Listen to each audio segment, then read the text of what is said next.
Well, I've been out of the country for a couple of days, so you're probably wondering where I was, maybe. But while I was away, the Radio New Zealand report screamed, school sex education plans derailed by misinformation, bigotry and threats of violence, according to a report. And the news report said schools should not be required to consult parents about the content of relationships and sexuality lessons, according to the Education Review Office, the ERO. The report said that there was misinformation, bigotry and threats of violence which had derailed some schools' attempts at consultation and prompted some to reduce or avoid teaching the topic. Now, the article goes on to say the Ministry of Education is to convene a group to develop a new curriculum that explicitly lays out what gets taught and when. And a draft would be available from Term 1 with consultation open later in 2025. And this will coincide with the current gender, sexuality and relationship-based education guidelines being removed by the end of the first term, part of a commitment between National and New Zealand First. So is this a win? And are the ERO suddenly our friend? Definitely not.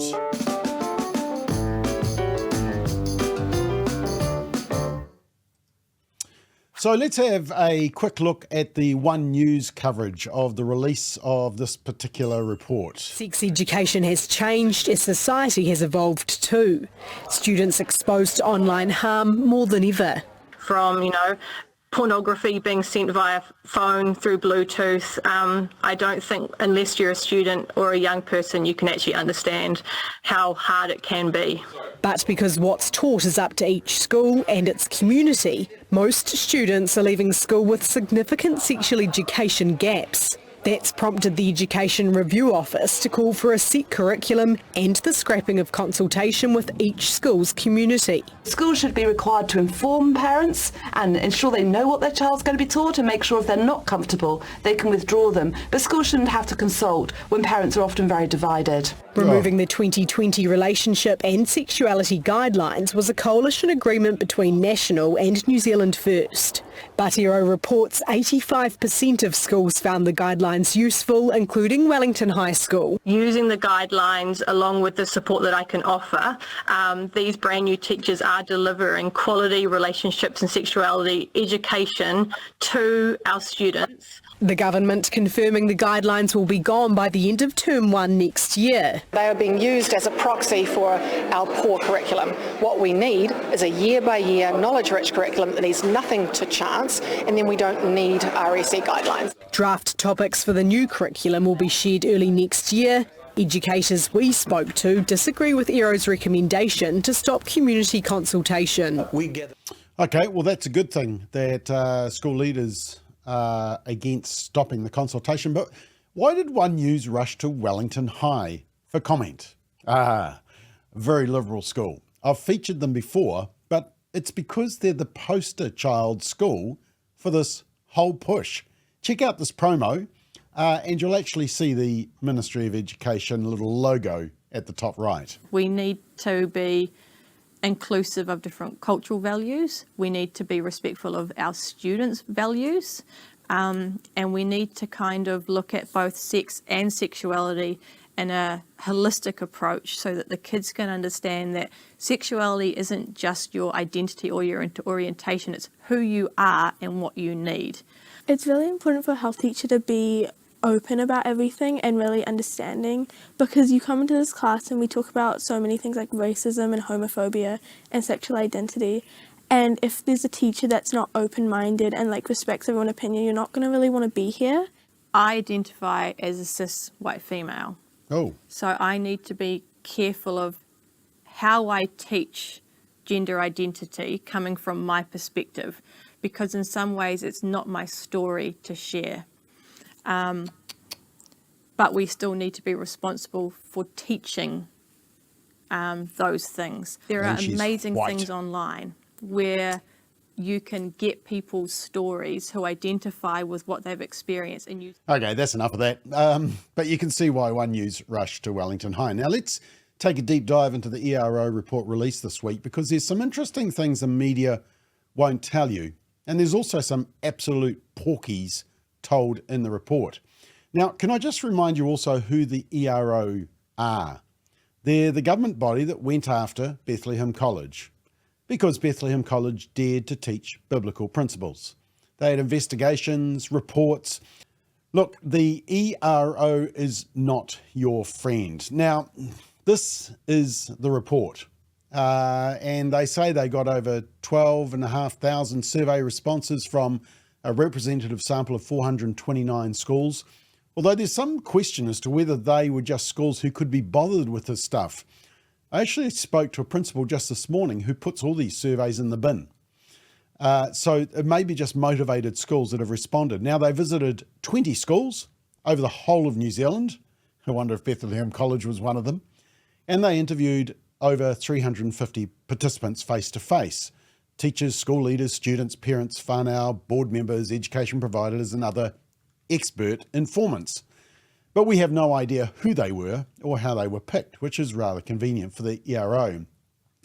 And they also say they used a company to survey 1,000 parents in whānau in addition to the 3,000 parent responses. So this was a snapshot in time.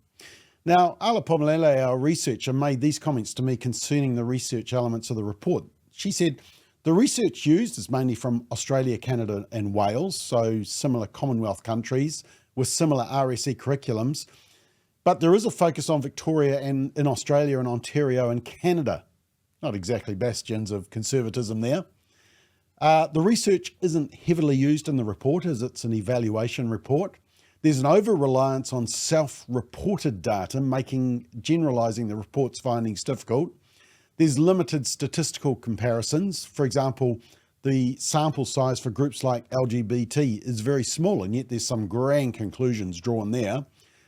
There's, I think, a key one that she noted is there's insufficient longitudinal data, i.e. there's no evidence of long-term data that shows the benefits of RSE, nor any past evaluations of the curriculum.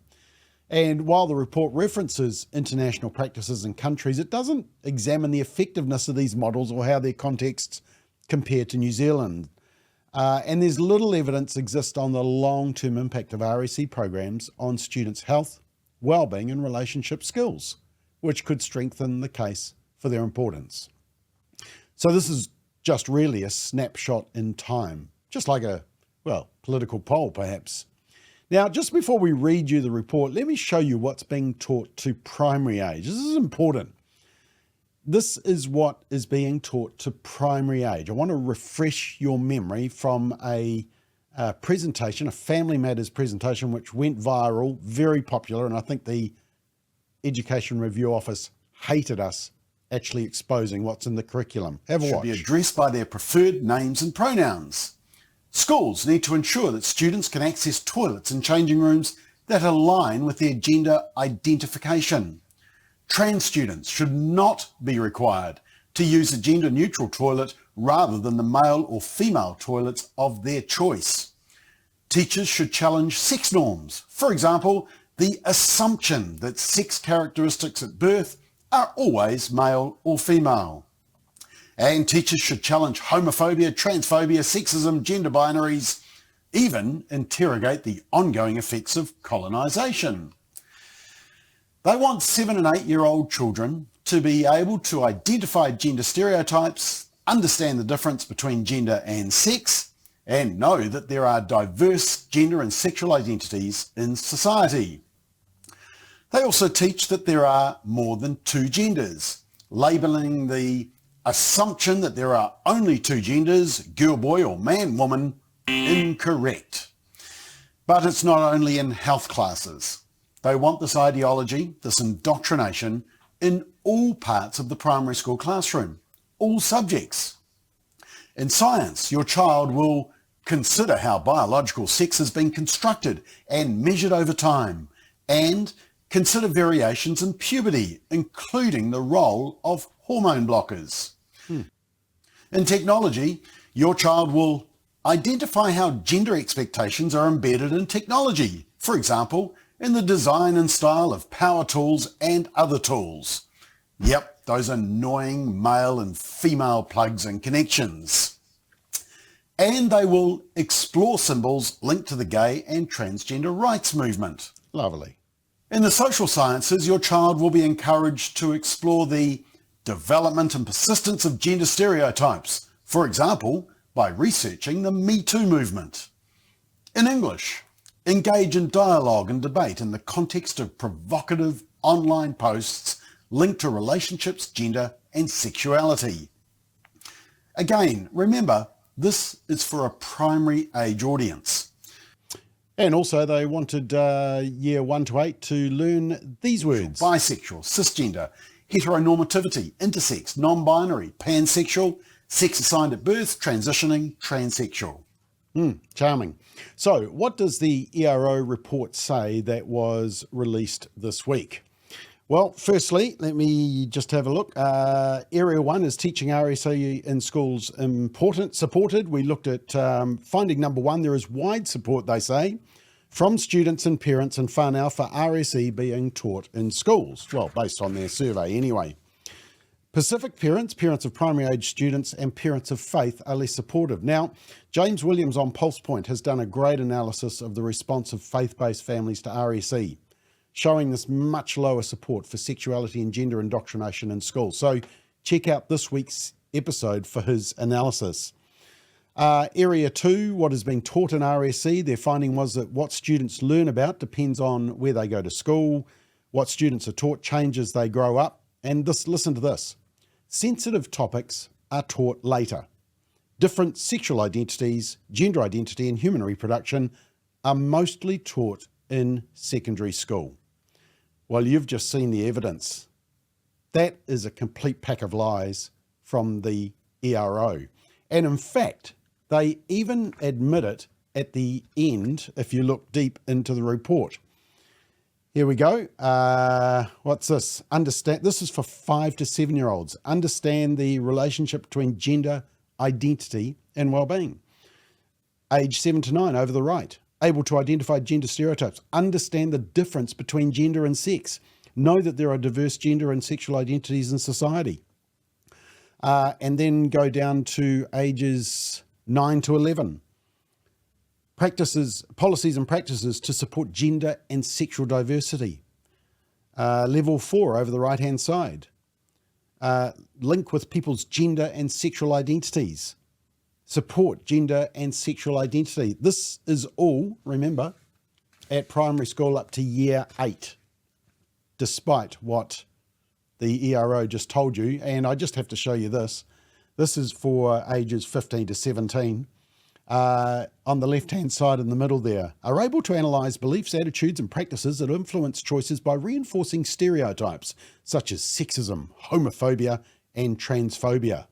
And on the right-hand side, the bottom paragraph, bit of a doozy this one, are able to critically analyse a range of issues that affect relationships, gender identity and sexuality. For example, by considering the social impacts of online dating and pornography, as well as the social and environmental impacts of menstrual products, contraceptive devices, fertility treatments, and pharmaceuticals, and can advocate for sexual and environmental justice and for inclusive cultures.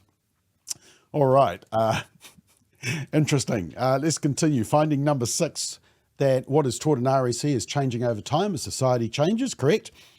Finding number 7, most students agree they are taught the right amount of most RSE topics at the right age. Well, this is the students that responded. And look, we're asking kids that were as young as year 5, I think it was, upwards. Do they know what they want? Interestingly, though, finding 8 said boys are more likely to want to learn all the topics later. In other words, they don't want to know about it. And I'll come back to that point just about that gender split. Finding 9, students' views are split about when and how much they learn about human reproduction and sexual identity, gender identity and romantic relationships. Yep, boys aren't as keen. And finding 10, students' faith and sexuality impacts how well RSE meets their needs. Although, as we said, the LGBT representation is very small and difficult to statistically use as a conclusion. Area 4, what about parents in whānau? So finding number 12, a third of parents in whānau want to change what or how RSE is taught, and more than 1 in 10 do not want it taught in schools. So if you take a third of parents say they want to change how it's taught and 1 in 10 don't want it at all, that's almost half. And yet ERO are saying there's overwhelming support for the way it's happening. Finding 13, primary school parents want sensitive topics taught later. Yeah, well, we knew that. Finding 15, parent and whānau views are split on teaching about gender identity, different sexual identities, and gender stereotypes. Yep, we knew that. Finding 16, parents' gender, faith and their children's identities impact how well RSE meets their expectations. And then they ask, is teaching RSE manageable for schools? How do schools cope with it? Finding 18, schools face significant challenges, apparently in rural schools, especially in schools with a high Māori role. Finding 20, it says most but not all teachers have the capability they need to teach RSE, and many find it stressful, particularly in primary. Well, you know why. It's because of the content. Now, they also say there is widespread support from parents and whānau and students for RSE to be taught in schools. But of course, they don't deal with the issue of, well, it depends what is being taught. They say, however, students aren't always getting the content they need at the right time for when they need it. Well, says who? And so they go on to recommendations. So what do they recommend? They want it to be compulsory from years 1 to 10. Well, it is, but schools can determine it in consultation with their community. They want to review the curriculum. They want to provide evidence-based resources. That'll be interesting. Whose evidence? Is it the CAS review evidence, for example? It says, recommendation 5, teachers, especially those in primary schools, should receive professional development necessary to effectively teach RSE. Well, it depends what is taught, of course. But here's the concerning bit. They look at consultation and they say, and let me read this, ERO has found that the requirement for school boards to consult at least once every 2 years on what they will teach in RSE is creating significant challenges for schools. Parents and whānau often have conflicting views on what should be taught, the extent of the teaching and the appropriate timing. And school staff can be subject to abuse and intimidation. Some schools respond by scaling back RSE teaching, which results in students missing out on learning opportunities. Well, there's no evidence of the missing out on learning opportunities, and they've talked about abuse and intimidation with very little evidence. I'll come back to that. So they recommend replacing the requirement on school boards to consult the school community with the requirement to just inform parents and whānau before they teach it. And schools should also ensure that parents and whānau know they can withdraw their children. So they don't want to consult with local communities to find out the vibe of the local community. And they also recommend retain the ability for parents and whānau to withdraw their children from RSE. Well, that's in the law anyway. It's in the Education Act, so that's going nowhere. Now, this issue actually came up during the election last year, and I want you to just watch, where is it? I want you to watch exactly what Chris Hipkins says in response to the curriculum. So you're happy with gender and everything being taught to our kids in primary? Well, what has happened is that in fairness... Are you happy with it? Well, no, I'm not, because essentially what's happened... Let me explain what's happened, because it is important. So what are you going to change? Is that the government's had a curriculum around sex education and sexuality education, and it's actually got a new one, and it's issued guidelines to schools, and they have been variably implemented up and down the country. What I want is a really defined curriculum that's age appropriate, that experts have had a good look at, that parents are consulted, and then parents still have choice if they don't want to participate. This is a really long answer. Well, no, it's important. It sounds like you want gender out of it. No, it is important. What do you think of this? No, I want it resolved so we have a single curriculum that's actually age appropriate and that parents are consulted about. Sounds like he wants gender out of there. No, we have a sex education curriculum now. Schools do have to consult with their parent communities. I can tell you, as a parent with kids at school at the moment, I was consulted on what my kids were being taught about. I agree with that approach. Oh, there we go. Chris Hipkins agrees with consultation. So ERO needs to back off. Now, ERO got specific feedback from some interviews and focus groups. They talked to 156 students in the whole of New Zealand, apparently. random. We don't know if it was random, don't know their age, don't know their gender, how were they picked. A range of stakeholders. They won't say who the stakeholders are. I mean, how did they choose the people for comment? They said advocacy groups. Well, they didn't speak to us. Now, the other thing is, do you remember this headline that I gave you at the beginning? Misinformation, bigotry and threats of violence. I actually did a word search on the document and I searched misinformation. I did bigotry first. Once it was mentioned. And it said, quote, however, a board member described how the meeting then descended into bigotry and hate speech. It was very unpleasant, end quote. So that was it. That made a headline, one board member. Violence, outside the terminology sexual violence, the word violence on its own wasn't mentioned. There were some claims about intimidation and staff not feeling safe, but very little specifics. Now, look, that should never happen. There should be no intimidation of school staff. But if they were serious, were police notified? In fact, I'll be doing an Official Information Act request to ask that exact question. I suspect we know the answer already. And I did Google homophobia. Misinformation, of course, they use all the time. Misinformation is when people disagree with the ERO, so what you say is misinformation. We know that rule. Homophobia, mentioned 2 to 3 times only.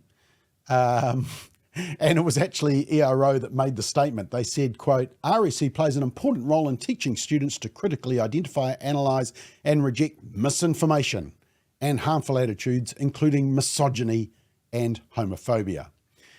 Now, let's just check a few graphs out of this report, because it gives you a bit of an insight into what was being said. So here's a graph about teachers teaching gender identity and different sexual identities. And the good news is that it's very low in the younger school age. So that's a good thing, but that's a reminder that you need to check what your school is teaching. This graph shows that boys in the green block want to learn about all this stuff much later than girls. And I want to make a point about the sample group. I will come back to that shortly. Now, there's actually a short story relating to the Muslim faith and how they dealt with objections from Muslim parents. And you'll notice there in the third paragraph, they said to resolve this, the HOD partnered with a local Muslim community leader who acted as a representative to communicate the school's objectives and approach and to help unpack the family's concerns. Together, they worked to ensure families were better informed about RSE content and delivery and to better align it with families' values. Well, that sounds okay. But to address concerns, the content was framed around empathy. That there are a range of people in the world and knowledge about them fits Muslim beliefs around being respectful and empathetic to people.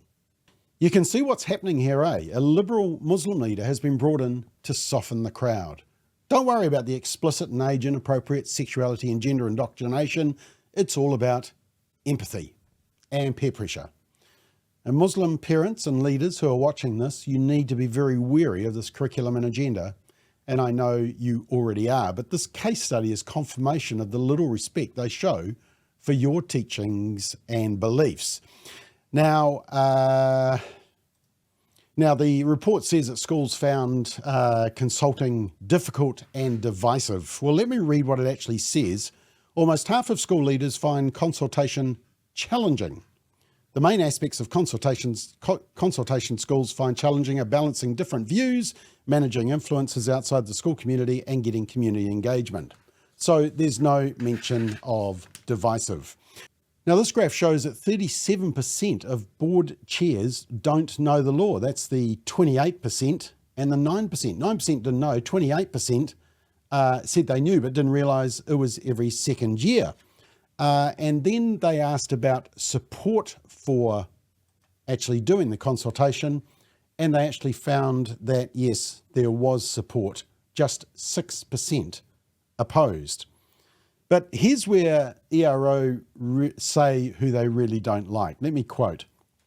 The main challenges, however, relate to vocal groups that disrupt the consultation process. These groups have been most vocal about issues around gender and sexualities and are triggered by even the mention of these terms. Nice language, ERO. Their contributions can introduce misinformation into the consultation process. We heard from schools that these vocal parents and whānau are sometimes influenced or led by groups outside the school community, groups that are well known for their views on gender and sexualities. We also heard that objections to RSE content is increasing, reflecting on what is being seen globally. Ooh, MAGA. ERO heard many examples from schools of community consultation experiences that were worrying and harmful for teachers and leaders, and that did not result in positive impacts for students' RSE learning. Across these many and varied experiences, we heard that negative responses outweighed and outshadowed the views of the majority of parents and whānau. Often people not directly connected to the school would be involved through advocacy organisations or social media movements. In many cases, the consultation experience resulted in schools reducing content. Now, once again, there's very little example. There's 2 case studies which show no real evidence. And as I say, I'm going to do a Official Information Act request to find out were there actually police complaints. Now, just having a look at the stress levels. Well, teachers don't seem to find it that stressful. In fact, they seem pretty comfortable with it, don't they? And when it comes to teaching gender identity and sexual identity, but once again, the problem with these graphs is you don't know the age of the kids that are being taught these sensitive topics, and we know that that is definitely an issue. Now, just finally, the report makes this statement. Aotearoa New Zealand research on secondary teachers' experiences found that for 38% of respondents, feedback from school community consultation was a barrier to effective RSE practice in their school. And they pointed to a Canterbury University study, and I went and had a look at it. I knew you'd want me to. Done in conjunction with, guess who? Family planning. Yep. A survey of 191 teachers. Yes, 191 opt-in teachers out of about 28,000 at last count, as far as I'm aware, in secondary schools. But here's the classic bit. ERO tries to suggest that, according to this study, feedback from the school community consultation was a barrier to effective RSE practice in their school. But when you actually looked at the report, the study actually says no, it's things like actually finding time for it because they actually want to teach reading, writing and arithmetic. They also talk about external professional learning and development, whole school approaches and access to in-school professional learning and development.